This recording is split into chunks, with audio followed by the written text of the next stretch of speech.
जय मसीह। आज 8 जुन 2020 तदनुसार 26 जेठ 2077 सोमबार।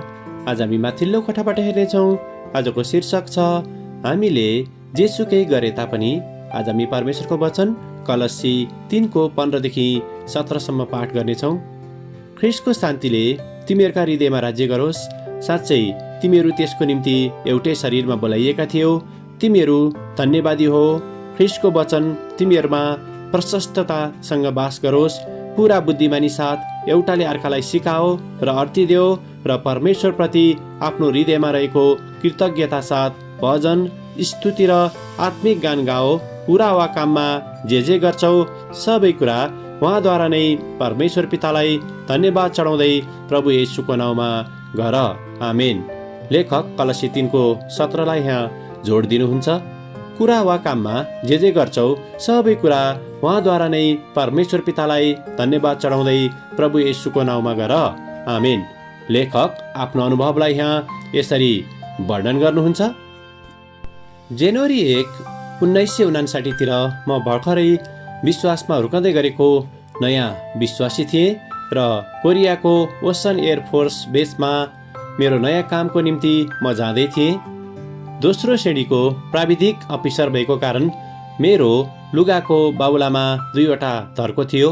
त्यहाँ भएको एकजना प्राविधिक क्षेत्रमा काम गर्ने सैनिक अधिकृतको लुगाको बाहुलामा 5वटा धर्को थियो।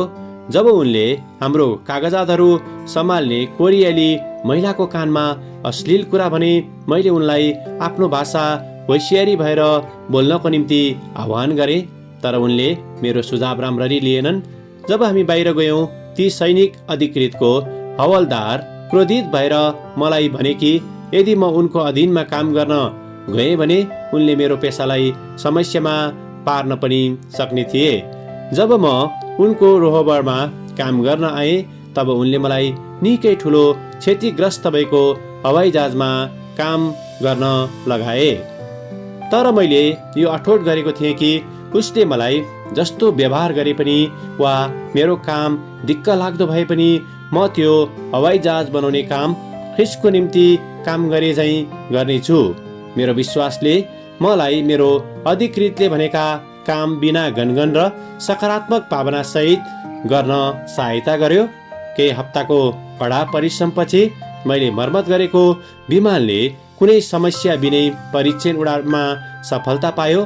त्यो अगस्तको महिनामा मेरो कामबाट प्रभावित भएर त्यही अधिकृतले त्यो महिनाको उत्कृष्ट एयरम्यानको उपाधिको निम्ति मेरो नाउँलाई सिफारिस गरे।